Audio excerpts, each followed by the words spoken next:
یہی رجب کا مہینہ تھا۔ میرے پیارے آقا محمد مصطفیٰ صلی اللہ علیہ وآلہ وسلم حضرت ام ہانی رضی اللہ تعالی عنہا کے گھر آرام فرما رہے تھے کہ جبریل امی جو فرشتوں کے سردار ہیں نبی پاک صلی اللہ علیہ وآلہ وسلم کے دربار میں حاضر ہوتے ہیں۔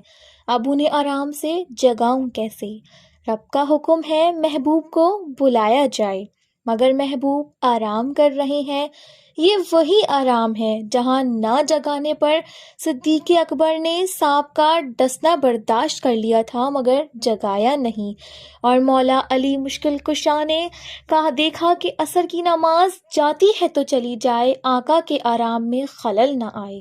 اب جبریل امی نے جگانا ہے، اللہ اکبر، اور بلاوا رب کی طرف سے ہے۔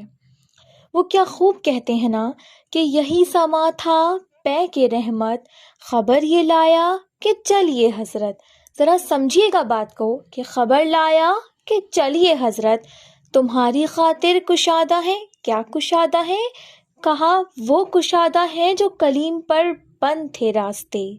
نبی پاک صلی اللہ علیہ وآلہ وسلم کو حتیم میں لایا گیا، وہاں ان کے سینہ اقدس کو چیرا گیا اور اس میں نور کی برسات کی گئی، حکمتیں داخل کی گئیں، پھر سینہ اقدس کو بند کر دیا۔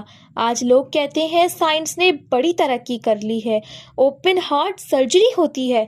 سنو، 1450 سال پہلے ایک بار نہیں، نبی کریم صلی اللہ علیہ وآلہ وسلم کی 4 بار اوپن ہارٹ سرجری ہوئی، مگر یہ کیسی سرجری تھی؟ نہ ہی کوئی تکلیف ہے، آقا دیکھ رہے ہیں، دل باہر نکالا گیا، ان کے سامنے ان کے دل میں نور ڈالا گیا، مگر نہ کوئی تکلیف ہوئی اور نہ ہی کوئی نشان۔ اللہ اکبر، یہ بھی میرے آقا کا بہت بڑا معجزہ ہے۔ اور پھر یہ سفر کا آغاز شروع ہوتا ہے۔ اب نبی پاک صلی اللہ علیہ وآلہ وسلم مکہ مکرمہ سے بیت المقدس جاتے ہیں۔ یہ سفر براق پر کیا جاتا ہے۔ بیت المقدس دیکھنے کی ویسی بڑی تمنا ہے، مگر جب یہ سنتے ہیں نا عجب تمنا جاگ اٹھتی ہے۔ ذرا سوچو تو صحیح، کائنات میں ایسی نماز نہ اس سے پہلے ہوئی نہ اس کے بعد ہوگی، جب کائنات کے سب سے بہترین گناہوں سے پاک افراد انبیاء کرام کم و بیش 1,24,000 ایک ساتھ ایک ہی وقت میں بیت المقدس میں موجود ہیں۔ اللہ پاک سے دعا ہے کہ آج اس مبارک رات کے صدقے ہی بیت المقدس کو کفاروں کے شکنجے سے آزاد کر دے اور حفاظت فرمائے مسجد اقصیٰ کی اور ہمارے فلسطینی مسلمانوں کی، آمین۔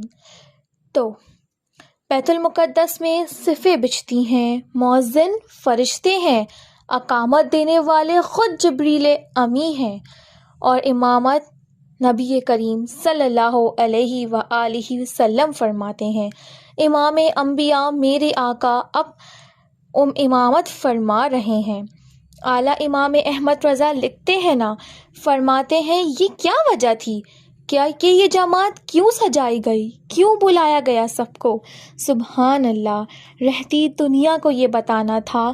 اعلیٰ حضرت لکھتے ہیں نماز اقصیٰ میں تھا یہی سر، سر کہتے ہیں راز کو، نماز اقصیٰ میں تھا یہی سر، عیاں کہتے ہیں ظاہر ہونا، نماز اقصیٰ میں تھا یہی سر، یہی راز بتانا تھا کہ عیاں ہوں اول و آخر، پتہ چل جائے دنیا کو کہ کون اول کون آخر ہے۔ دستے بستہ پیچھے حاضر، سارے ہاتھ باندھے پیچھے کھڑے ہیں، کون جو سلطنت آگے کر گئی تھی۔ اب نماز سے میرے آقا فارغ ہوئے، اب آسمان کے سفر کی تیاری ہے۔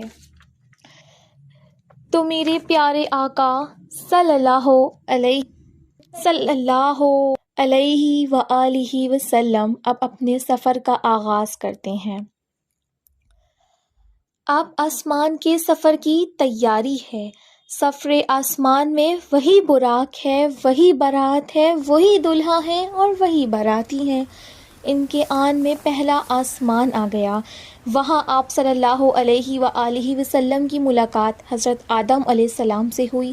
دوسرے آسمان پر حضرت یحییٰ اور حضرت عیسیٰ علیہ السلام سے ہوئی، تیسرے آسمان پر حضرت یوسف علیہ السلام سے ہوئی، چوتھے آسمان پر حضرت ادریس علیہ السلام سے ہوئی، پانچویں آسمان پر حضرت ہارون علیہ السلام سے ہوئی، چھٹے پر حضرت موسیٰ اور ساتویں پر حضرت ابراہیم علیہ السلام سے ہوئی۔ اور نبی پاک صلی اللہ علیہ وآلہ وسلم کا سفر اتنا فاسٹ ہوا کہ سدرۃ المنتہا آ گیا۔ اب یہاں جو ساتھی ہیں ام ہانی کے گھر سے لے کر ساتھ جا رہے ہیں جبریل امی، وہ عرض کرتے ہیں کہ یا رسول اللہ بس اب یہاں سے آگے میں نہیں جا سکوں گا، یہ میری آخری لمٹ ہے، اب یہاں سے آگے گیا تو میرے پر جل جائیں گے۔ اللہ اکبر۔ اب اس کے آگے فقط رب کے حبیب جا رہے ہیں۔ یہ وہ مقام ہے جہاں جبریل امی بھی پیچھے رہ گئے۔ نبی پاک صلی اللہ علیہ وآلہ وسلم کا اب جو اگلا سفر ہے سدرۃ المنتہا سے آگے کا، اس کے بارے میں نہ کوئی کچھ جانتا ہے نہ ہی کچھ بتا سکتا ہے کہ وہاں کیا ہوا، کتنی دیر نبی کریم صلی اللہ علیہ وآلہ وسلم کو رب کریم کا دیدار نصیب ہوا، اللہ نے اپنے حبیب کو کیا دیا۔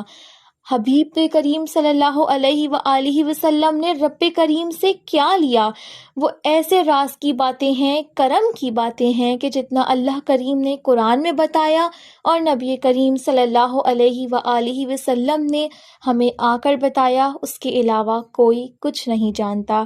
اس عظیم سفر میں نبی کریم صلی اللہ علیہ وآلہ وسلم کو جنت کے طبقات دکھائے گئے، جہنم کے مشاہدات کیے۔ جب آل ٹوگیدر یہ سفر کر کے واپس آئے تو آج لوگ کہتے ہیں کہ سائنس نے بڑی ترقی کر لی ہے، مہینوں کا سفر دنوں میں، دنوں کا سفر گھنٹوں میں ہوتا ہے، مگر یہ آقا اس وقت سفر میں جو 1000 سال کا یہ ٹریول ہے، علماء لکھتے ہیں کہ اس کو اگر لاجیکلی کیلکولیٹ کریں نا تو کئی 1000 سالوں کا سفر بنتا ہے، مگر نبی پاک صلی اللہ علیہ وآلہ وسلم جب واپس آئے تو دروازہ کھولتے ہوئے جو کنڈی ہل رہی تھی وہ اب بھی ہل رہی تھی، جب واپس آئے تب بھی ہل رہی ہے۔ جو بستر چھوڑ کر میرے آقا نبی کریم صلی اللہ علیہ وآلہ وسلم گئے وہ اب بھی گرم ہے۔ آقا نے وضو کیا تھا، وضو کرتے وقت جو پانی بہتا ہے وہ اب بھی بہہ رہا ہے۔ تو ہو سکتا ہے آج کا یہ ماڈرن دور میں کوئی ماڈرن نوجوان یا سائنسدان آ کر کہے کہ آج تو سائنس نے بڑی ترقی کر لی ہے، تمہارے نبی تو اونٹوں اور گھوڑوں پر سفر کرتے تھے، آج ہم چاند تک پہنچ گئے ہیں، rocket, supersonic aircrafts بن رہے ہیں، آواز کی رفتار سے زیادہ تیز طیارے بن گئے ہیں۔ بتاؤ تمہارے اسلام نے، تمہارے نبی کے پاس ہے کوئی ایسا معجزہ تو آج کی سائنس کو جواب دے سکے؟ ہزاروں سال پہلے کا سفر کر کے میرے آقا آتے ہیں تو یہ کوئی کم وقت میں نہیں، بلکہ نبی کریم صلی اللہ علیہ وآلہ وسلم نے یہ سارا سفر معراج نو ٹائم میں کیا، وقت وہیں روکا گیا تھا۔ ماجرا یہ ہے، عشق والا جواب سن لو۔ دراصل بات یہ ہے کہ میرے آقا تو سارے جہان کی جان ہیں، جب جان نکل چکی تھی تو جہان رک گیا تھا،